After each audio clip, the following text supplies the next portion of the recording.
I don't know about you guys, but I'm feeling wind beneath my wings. Welcome to the Nate the Bullet podcast, show number 3, January 5th, 2017. Get us on Twitter, follow at Nate the Bullet, Facebook page like that, YouTube, and the email info@natethebullet.com, BULLITT. I will read some emails once we get them. As I'm recording this, the first 2 shows aren't even up yet online, on YouTube or anything. I'm just spitting that stuff out, trying to be a professional.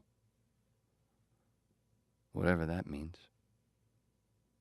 But Jared's still fiddling with some stuff, and they should actually be going up. By the time I finish recording this, he might have the first 2 episodes up. If not, that boy's going to be visiting the dungeon. Somebody's going to learn what BDSM is all about. I'm kidding, he already knows. This Nate the Bullet podcast is sponsored by Durban Poison Sativa and Universal Collective. Not that they know it. I don't smoke nearly as much as many think I do. We're just humping for a sponsor. And they don't have a clue yet. But it's where I go to get the Durban Poison, and I usually shop. So if it actually does turn into a sponsor, it's something I really use and I really recommend. Until it's time to say, let's go somewhere else, because their shit's drying up. Literally. It's really dry sometimes in some places. This half hour is also sponsored by The Continuing Adventures of Fun Guy Storytime, a little book I'll be reading to you every other show, the odd number ones. I found it when, I think it was when I stowed away when my sister and her friends went to work for a little while at Camp Crystal Lake. And I found it under some bloody 3D glasses. It was weird. I think it was 1982. Pretty sure. Well, moving on, what are we going to talk about this 30 minutes? Well, now it's down to almost 27. I figure we'll go into the natural law resource-based economy, seeing how I've been mentioning them a little bit here and there. We'll go a little farther in. And if you want more information, not that I'm promoting the Zeitgeist movement. I am, but I'm not. They're not part of this. They have no idea I'm doing this. And I used to be part of the Zeitgeist movement. But I still want them to continue doing what they do. And it's slow, but the subject matter makes it slow. And what they propose, and along with the Venus Project, and there's different ones out there that I know there's other things like, I don't know, I want to say killmoney.net, but there's all kinds of moneyless society things out there. But the one that, for me, that it's broken it down and everything, there's a free book you can get at thezeitgeistmovement.com. You can download the book. I think it's 300 pages? But it breaks it down, and it's a lot of information, because if you're trying to get rid of money, it changes so many things. But, of course, it all starts with the transition out of money, and to make things a little more even, to get into this natural law resource-based economy that they talk about, which is not socialism or communism, because there's no banking. Those things have banking, everything. Banking would be gone in a resource-based economy. Well, I'm a banker. What would I do? I work at a bank. I work in finance. You use those skills somewhere else, those number skills or whatever. It just won't involve money. But it has to start with what Martin Luther King Jr. was talking about, along with many others. But he was talking about it so long ago, of course. He's been gone for over 50 years. Or right around, almost 50 years. Shoot. Didn't think I was going to mention that, so I didn't get the exact date down, but you know what I'm saying. It's been right around there. But when they bring him up in February of every year, it's when we usually hear most about him, next month, notice that we're just going to hear about civil rights. We're only going to hear about the racial part. We're not going to hear about the financial, economic part that he was mostly about, because that's where a lot of it was, everything was based anyway. It was all economic. And he was pushing for universal basic income, which I believe is one of the main reasons he was killed, and not by that dude that they say. It was more ordered, kind of like a lot of people in the 60s who were talking about the true bad guys.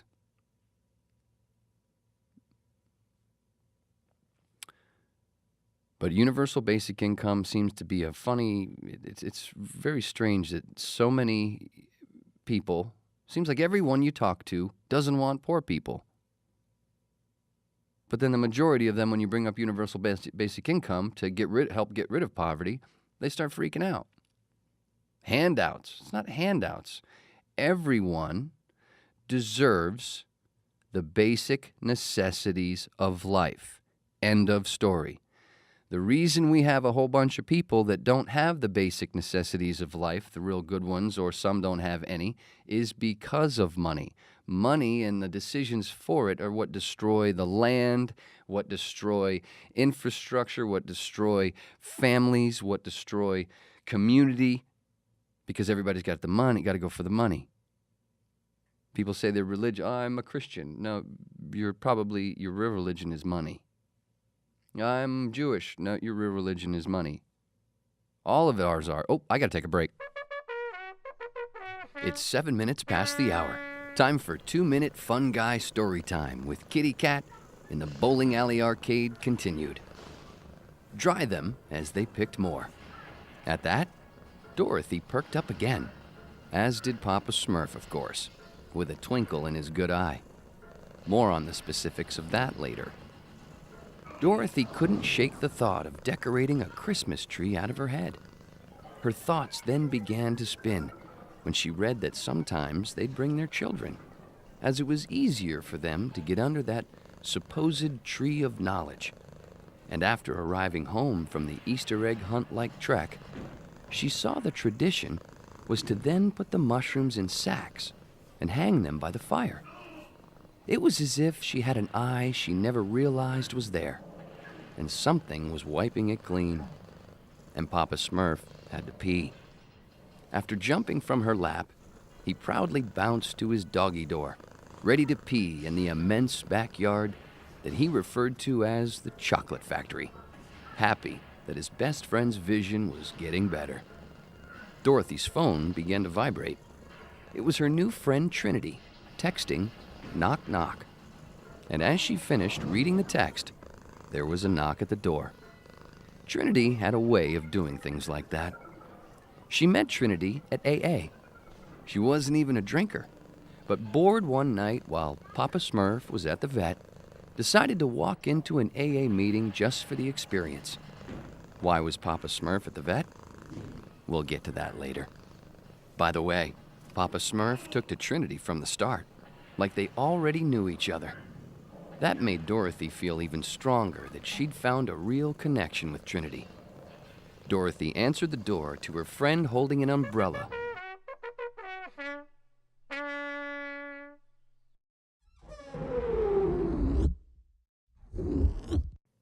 And Fun Guy Storytime will continue in show number 5.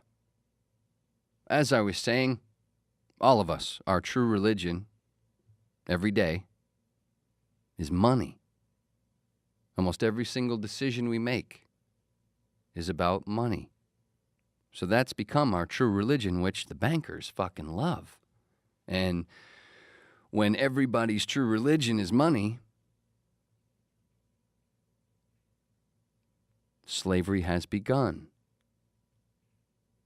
Economic slave, blinded by economics. Even if you're not an economic person, even if you're not into economics and know numbers and all that, most of it's gibberish, and it's legal Scam.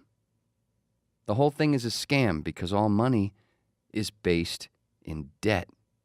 It's not backed by anything anymore because of the bankers. So, resource-based economy, if you want to back it with precious metals and renewable resources instead of the oil petrodollar, which is and poisons everything. What if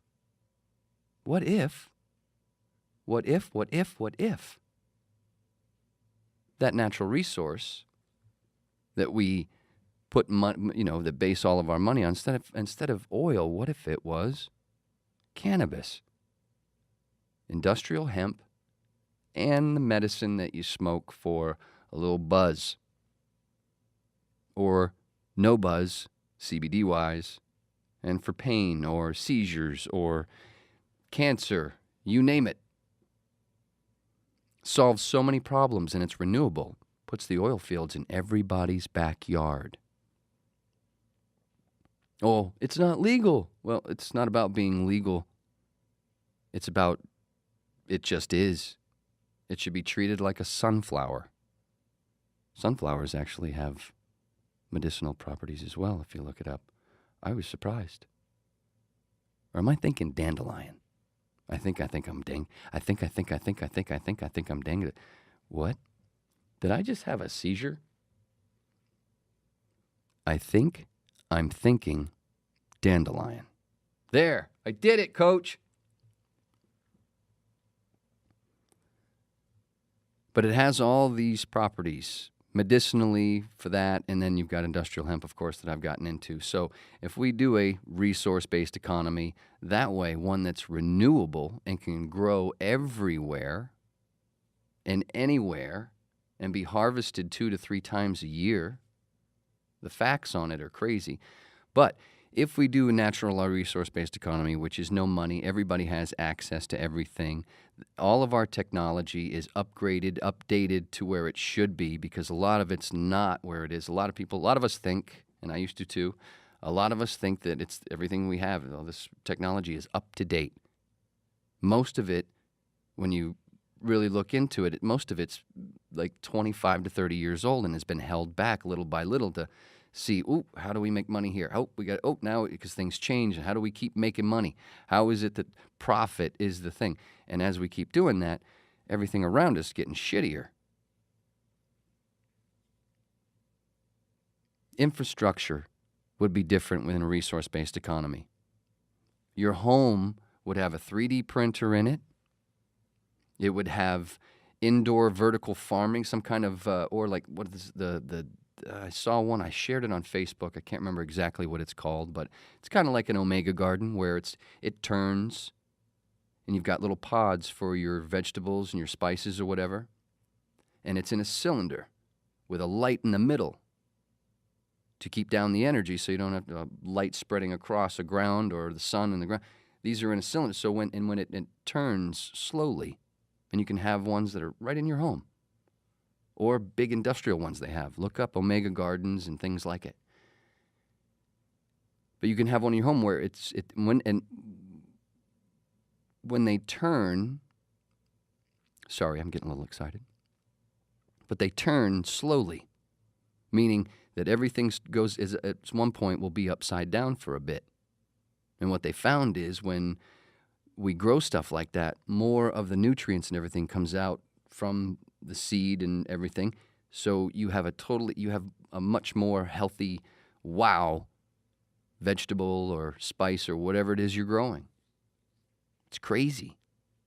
It's awesomely crazy. But imagine every home that has that.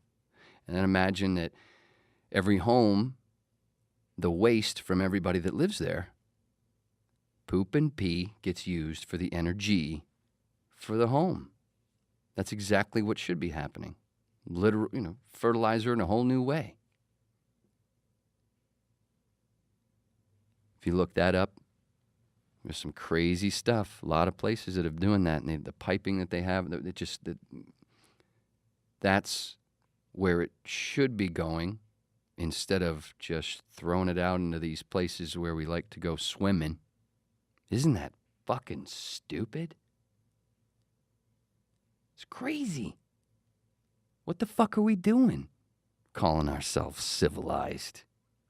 Poisoning the fuck out of everything. Trashing people for being poor. Trashing people for the color of their skin. Trashing people for the car that they drive, where they went to school. Size of their nose. Size of their penis. Boobs. Butt. How well they boink. We're just a judging motherfucking machine. A lot of that would stop in a resource-based economy because the community would become much more, and it's been proven where they do the universal basic income, where everybody gets this set amount and they don't have to worry about being homeless. It's worked where they've tried it. And that's why Martin Luther King... Oh, I got to take a break. It's 16 after, time for a little ADD break and a 1-minute Bumble Scroll in the barn, logging in. Luckily have a conversation going on with a lovely lady named Leslie, but in case she ghosts me, gotta keep scrolling. Dana, nice umbrella. She's kissing an Emmy Award. Sorry, sweetie. Kim, she's really cute. But too far. Sorry. Jessica. Oh, somebody's had too much work done. Sorry. Lauren. No, thank you, my dear. Samantha. Oh, she's wearing a stormtrooper helmet in one pic. That's pretty cute. Gotta say yes. Meredith. Redhead. Gotta say yes. Kelly. Hey. No, thank you. Oh, gotta go. One day I'll no longer be single. When will that day happen? When? Maybe it'll stop happening when you stop using a trash can for when you say no. It's a little, maybe it's too much, huh? I'll think about it. Maybe we'll change it. I don't know what to. Water splash? Who knows? Anyway, back to universal basic income. If you look it up, everywhere they've tried it, it's worked until something has infiltrated it and come down on it. It's kind of like the big bully. It's very hard to keep it going when a lot don't know, so it can get stomped away. But there's many places. There was a place, I think it's called Libya. We bombed the fuck out of that place. If you go and look at how Libya was before we bombed the fuck out of it, you'll see why we bombed the fuck out of it. Because they had their own currency and they were trying to use the dinar in other ways. And Gaddafi was trying to convince the other powers, let's get off this. It needs to be backed by gold and everything. And also, the Libyan oil money should go back to the Libyan people, right? That sounds fair. So it did. He didn't hoard it. There was hardly any homeless in Libya when we bombed the fuck out of it. Women had, I think they had 2 years of maternity leave. You got paid for, it was universal basic income. You had a set income. If you weren't, and then you got to go to school was free. So many things, if you look it up, you're like, well, what the fuck? It comes back to the banking thing. They had their own currency that the bankers couldn't control. You go bye-bye, boom, boom. That's how it works. But if everybody at the same time went, no more, or at least a good chunk, but they had kind of like Occupy. What Occupy screwed up was they didn't have any real demands except for put some bankers in jail, really, of all I remember. Well, then doesn't matter. Then more bankers are just going to fill those chairs. You got to delete the chairs and you got to delete the institution. If otherwise, the head just grows right back, and usually stronger and more pissed off. So you got to destroy the whole motherfucking thing. but not with violence, with demands. Imagine if 15 to 20% of the population had this massive demand that industrial hemp should replace oil. For all the great reasons. There's no reason not to, except for, there'll be a big change, blah, blah, blah. Well, yeah, the big change is getting away from poison onto something that's clean. What the fuck is wrong with that? All kinds of other jobs. There'll be a bunch of jobs because a lot of people will want to grow industrial hemp. It's pretty easy. And you don't need pesticides and insecticides. And if you have a spot where this is turning into cannabis, damn it. It's supposed to be natural law, resource-based economy. But anyway, one of the other good things for industrial hemp, grow it where the soil is shitty, usually done because of cotton and pesticides and insecticides and other stuff. But if you want to clean up an area, clean the soil, first throw mushrooms, throw spores down, and throw industrial hemp. And the soil will end up being much cleaner. And, of course, the air around will be very clean as well. It'll pull a lot of the garbage that people cry about in our atmosphere that's too much in there. Whatever it is, creating the ozone and stuff. You know what I'm talking about. I can't remember everything in 30 minutes. Good God. I'm feeling too much pressure. Not anymore. But natural law, resource-based economy. Peter Joseph explains it so much better. I considered Peter Joseph, he doesn't, but I consider him an MLK of our time. What he's talking about, which is so far from what the normal talk is, because everything is still about money. Oh, it is money. We got to get money out of politics. Yeah, of course. But we got to keep going. It's got to go because you can't just take it out of politics unless it's gone. Money runs everything. And that's how they want it. And it doesn't need to be. And the people that say, that's always how it's been. No, it hasn't. I believe there are many indigenous people still left on this planet that have been around way longer than us, and they've never used fucking money. And speaking of them, they don't have hierarchy. They don't have all the problems that we have because they're simplified and they use psychedelics in their religious practices. So they are much more one with everything and don't have the fear that the white man has or any of us in the Western world and some of the Eastern and blah, blah, blah. But speaking of them, that's what a natural law resource-based economy is, really, to me. It's taking their thinking, which is the intelligent management of the resources.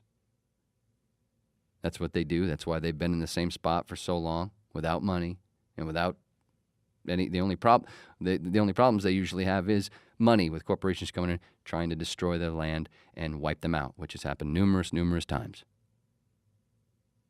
So we take that thinking and put it onto our tech of today, and there you have a resource-based economy. Well, the tech of our tech of today that's actually more upgraded and really to the highest standard it can be. There's so much when you look into it and you're like, wow. And it does seem too fantastical, but that's only because I got to take a break, okay? It's 24 after, time for a minute of sports in the prop plane. Don Shula turned 87. Can't believe it.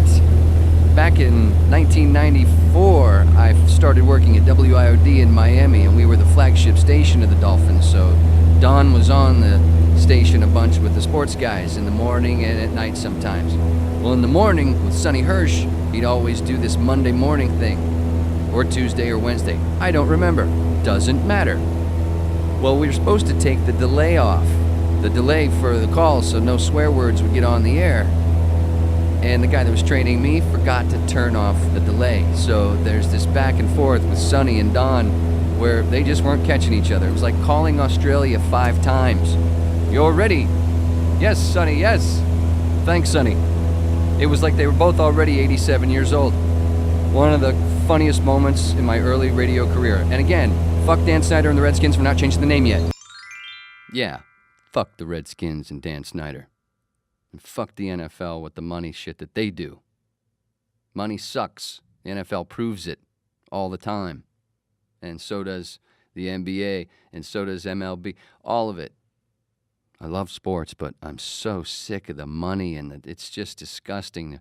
One athlete makes more money in 2 weeks than a fireman makes in 4, 5, 6 years. That's retarded. We are retarded. And that's why the best ideas to me are the ones of a natural law resource-based economy or the Venus Project, that kind of stuff when you look into it, because it gets right down to the core of the problem, which is money itself. And then, of course, it does sound too fantastical, so people are like, wait, it's never going to happen in our lifetime. Well, not with that attitude, mister. Where'd you get that attitude? At a store, you bought it. See, it's all about money. It's always about money, just like Saul said to Chuck when he was Jimmy. It's always about the money. And the bankers, what's the Rothschild family, when you look up some of their famous quotes, what are they? I don't care who makes the laws wherever I make the money. They fund both sides of every war. They got to go. They're the two old men in trading places. You know what? That's our lives. Trading places is a great little summary of all of our lives. It's beautiful. Rothschilds and the Rockefellers are those two old men betting all our lives for $1. Doesn't mean anything, and they create it, so it's bullshit anyway. So you and I are Dan Aykroyd or Jamie Lee Curtis or Eddie Murphy or Denholm Elliott or anybody else that wasn't those two old people. Well, but if you get in, well, Dan Aykroyd's character was in, and look what they did to him. Eddie's character wasn't, and look what they did to him. Boop. You can get it like that, and you can lose it like that. So why not have it to where you don't lose anything, while you're always having the gain? So resource-based economy, everybody has the necessities of life. Their home is self-contained with everything from their waste used doing the energy and solar, and we'd have desalination plants on the coast. We don't have enough water. The fucking earth is 75% water. What do you mean we don't have enough water? We have all the science and the tech, but see, the desalination plants have been stamped down because of business. It's bad for selling water. Because if it takes off, then we shouldn't be selling it anymore anyway. They shouldn't. Water for sale. What the fuck? Rent, mortgage, all that horse shit needs to go. It's part of the reason that a lot of us are fucked up. And then we're so fucked up, we go to the doctor, and what does the doctor? He's been trained, or she's been trained by Big Pharma to go, here, this will fix them. Oh, well, this pill works. Keeps me productive. But then it fucks your life up even more. Not only that, but your insides. Oh, but now I'm fucked up because I'm taking this pill. Well, here's another pill. Here's another pill. Isn't it fucking disgusting? Go into somebody's place and you don't even have to open up their medicine cabinet. Just right there on the counter, there's fucking 7 bottles of pills. Man, how are you alive? What? Resource-based economy, the tech would be to where in your phone, everybody would be Bones McCoy from Star Trek. There's like an app, probably already going. A little app to go, see what's wrong with you, see what's up with your body. Just scan yourself. So you don't have to do all the other garbage. And then doctors don't have to be overstressed because there's not enough doctors and nurses. And you don't have to wait so long in an ER. All that stuff. Everything would be better in a resource-based economy. So I tell you, look at the Zeitgeist movement. Hopefully I'll have Peter on the podcast at some point. That'd be really cool. But look at them. The book is free. Their integrity, he has kept the integrity of that movement really, really well. TheZeitgeistMovement.com. Free book. A lot of work went into that book. A lot of people. It's free. Thank you, Jared. Thank you for listening. Thank you, everybody. Thank you for everything. Daddy loves you.